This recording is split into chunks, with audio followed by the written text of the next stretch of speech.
Welcome to the People and Performance Podcast, featuring guest experts from such global brands as NASA, Salesforce, the Milwaukee Bucks, Staples Professional, IBM, Mutual of America, Xero, and Simon Sinek Inc. The show offers expert insights into the strategic capabilities and behaviors needed to grow and sustain employee performance.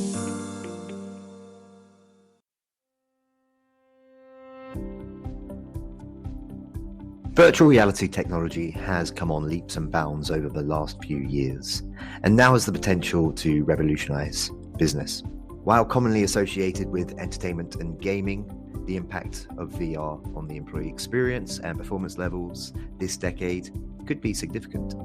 Leaders and HR pros have an opportunity, therefore, to embrace the power of VR and enhance engagement, training, and overall output. In this episode of the People and Performance Podcast, we delve into the ways that VR can improve things within organizations, such as aiding with immersive and interactive employee training, creating lifelike simulations that facilitate faster learning, increase retention, and improve skill development.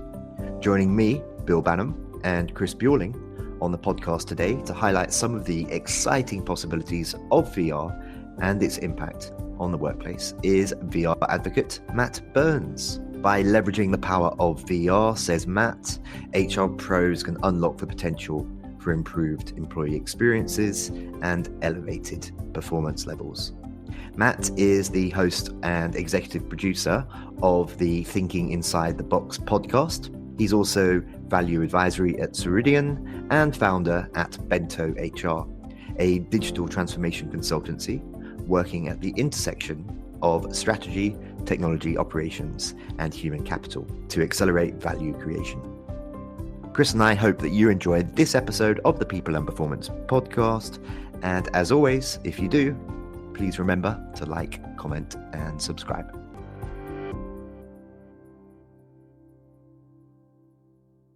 Matt Burns, you fantastic human being. Chris and I are delighted to welcome you to the People and Performance Podcast today.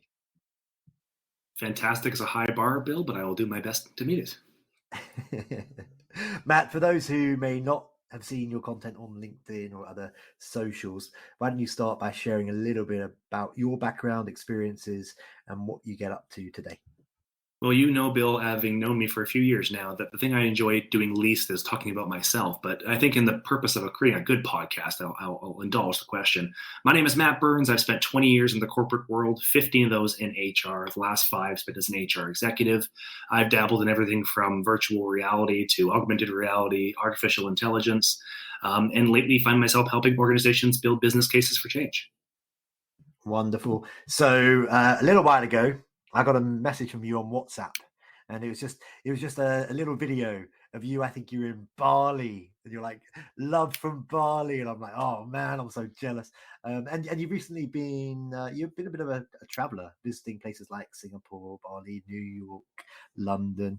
I'm quite curious to understand what you've been up to over the last little while in terms of your trips, but also particularly you mentioned to me that you did a visit to Lego's HQ in beautiful Denmark. What was the reason for your visit there, and what did you learn from your time in Denmark? Yeah, like talk about bucket list adventures, going to Lego's HQ in Bjorling, Denmark, the epicenter of play. It was phenomenal, Bill. I was there for about 2 days with 75 of Europe's senior HR leaders having conversations around the future of work, analytics, augmented reality, among other topics. And I had the opportunity and the privilege to MC that event over 2 days. And we had a chance to, of course, have many content sessions, but also had a chance to meet over meals. And if I don't mind saying myself, had a chance to explore the halls of Lego, which was absolutely incredible. I think I went into the experience with very high expectations. I can remember playing with Lego from a young child all the way through to today. And my impressions of the Lego culture has always been one of play, of innovation, of a strong employment culture. And I would think in that regard, my expectations were met. I had a chance to connect with, several of Lego's HR executives, folks that were across all parts of that, spectrum.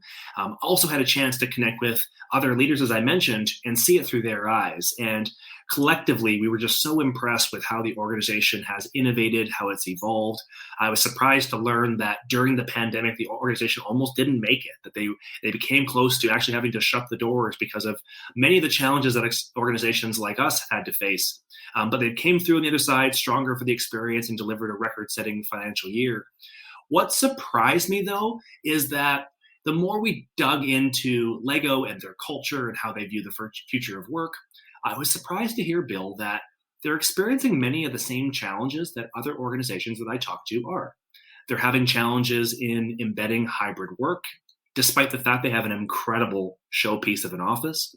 They're trying to navigate the nuances between what different leaders prefer in terms of leadership styles. Some leaders prefer their employees to be in the office 5 days a week. Some are quite comfortable with it being fully remote and having to navigate the nuances of their executive team. But also just thinking about how, as an organization, they're always playing with the tension of how do they introduce play and deliver strong financial results. So I thought, just understanding that, it was nice to see, almost reassuring in a way, to know that even organizations as powerful and as compelling and as innovative as Lego, they're experiencing the same problems the rest of us are. Matt, you're passionate about the potential of virtual reality in organizations. What's the origin story of this passion?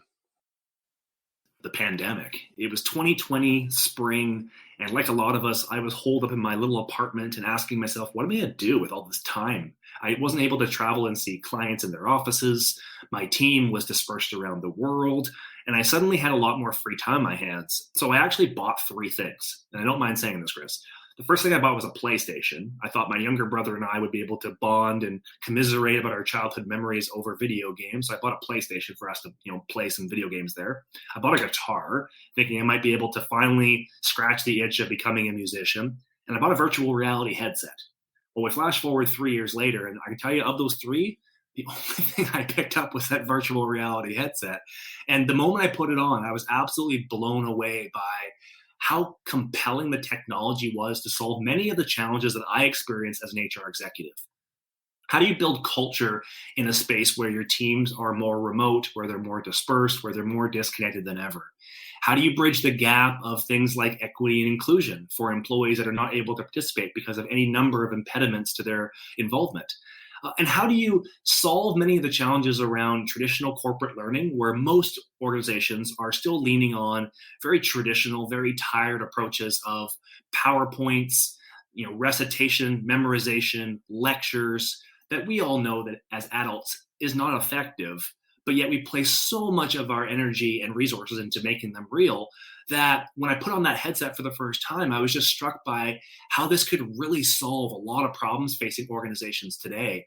And since that time, I've had a chance to be involved in a number of different endeavors, not the least of which was a virtual reality conference in 2020.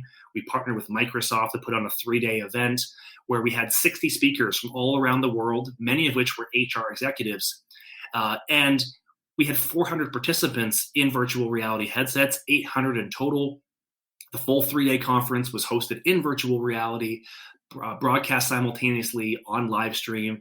And we talked about all these use cases and many, many more. And since that time, I've been helping organizations try and navigate the complex and often confusing world of virtual reality and how it can be deployed in a number of use cases. And I'm doing more of that today. Excellent. I love that. There are a couple things I love in your genesis of this is that you talked about the PlayStation for your brother too. It was funny during COVID. My son, I kept having to harp on him because, they were home all the time. I said, did you do your homework? Did you do your homework? And he said, yeah. But he ended up like in the top 2% and playing Call of Duty or something like that. So it's interesting. You switched and went to the virtual headset and focused more in that area. So anyway, I think a lot of us got new talents during that time period. So this is cool. Mm-hmm. So let's talk about VR, the virtual reality, and how it's being utilized in HR resources today. And can you share some examples from organizations that you've worked with that have successfully implemented some VR in their HR practices, and what kind of results have you seen from it? That's a great question, because I think there's often some misnomers from organizations and from their leaders around what are the actual use cases for VR. You mentioned gaming, Chris, and I think that's when most of us think about virtual reality. We think about our teenagers in the basement playing Call of Duty, playing other types of gaming applications. But there's so much more than that. And we're seeing organizations as disparate as Walmart to Yum Brands, which includes KFC, Boeing, and they're each using virtual reality in a bit of a different way. I think the best way to describe the umbrella value that they all derive is any interaction in an enterprise context where you're trying to increase the level of intimacy but do not benefit from co-location is an incredible use case of virtual reality. So you think about the talent lifecycle. You think about important critical inflection points like hiring and recruiting, where you may not be able to meet with your candidates face to face, though many leaders prefer it, but you don't want to rely solely on two-dimensional video mechanisms like Zoom or Teams, but you want to have that immersive feeling because you want to get a broader sense of the candidate's suitability in your organization. I think about things like onboarding. And again, this is an employee's first impression as far as the organization is concerned. And you want to have that be, yes, engaging, but you also want to make sure you have high levels of knowledge retention, which brings me to my third example, corporate learning. As I mentioned earlier, most adults, in fact, I can't think of one that I know, learns through the model of memorization, recitation, lectures, and PowerPoints. We are experiential learners, and virtual reality offers the opportunity for learners of all stripes and shapes and sizes and industries and backgrounds and languages to be able to participate in experiential opportunities that can, yes, increase knowledge retention, but also increase engagement and connectedness to the organization. And we talk about certain use cases. McDonald's, for example, has been using virtual reality in their training programs, both for management and employees, to do what I just mentioned. Because at the scale of these operations, the capital investment of virtual reality pays itself off several times over when you think about knowledge retention and engagement. If you can accelerate somebody's path to productivity by 10, 15, 20%, and add that up over hundreds, if not thousands, if not millions of employees, the business case becomes really compelling. By a similar token, you see organizations like Boeing overlay virtual reality and augmented reality in things like manufacturing. I mean, I wouldn't even begin to know how to assemble a jet engine on a Boeing 737, but with the power of technology, you can actually put glasses over your real environment, and it can give you a step-by-step instruction on what piece goes where, what you should do. And it actually takes you through a step-by-step analysis of what steps you need to go through. And then it can sign off on, was it completed properly, which is an incredible advantage for a workforce that's going to have to be increasingly upskilled and reskilled, especially in today's world where we're seeing constant innovation around technology. So those are a couple of examples. I could list many, many more, but again, I would just stress the fact that it's for those interactions, for those locations where you're trying to increase that intimacy, but you don't have the benefits of all being in the same room. Matt, it all sounds marvelous, but are there any possible drawbacks or challenges when incorporating VR into HR practices, and how can they be mitigated? I mean, one example of a potential drawback, I guess, is the price. Yeah, well, I think that's another misnomer. I mean, you look at the current market today, and depending on the use case, Bill, you can get a virtual reality headset at retail for about £300, which is about a quarter of the price of a smartphone. So putting things in context is actually not that expensive. Where it becomes more expensive is from a software perspective, because if you're going to develop learning programs and you're going to develop use cases in more of a customized way, there simply isn't the available library of content that you would find on LinkedIn Learning or Open Sesame if you want to buy off-the-shelf training programs. In most cases, you're going to have to build those programs yourself, and that would come with a significant amount of production costs. But again, depending on the size of the use case, that could become actually a really strong investment. I think the other issue around virtual reality really is one of adoption. Because of the aforementioned bias that people have towards its utility and its efficacy and its relevancy in their organizations, most people dismiss it out of hand without really understanding what they're saying no to. And I get it. If you haven't had exposure to what I'm talking about, I can sound as passionate as I want and blab on as long as I possibly can. But until you put on that virtual reality headset for the first time, I'm just basically talking in a different language. So I would encourage individuals that have even the modicum of curiosity to find a headset in your community, whether that's your children or perhaps friends of your children, or even make the investment yourself in that £300 or $300 price point and just give it a shot. Because I think that you would find that once you put it on, that you're going to be blown away not only by the present day, but also its use cases. I mean, Bill, here's one thing I would offer as a proof point.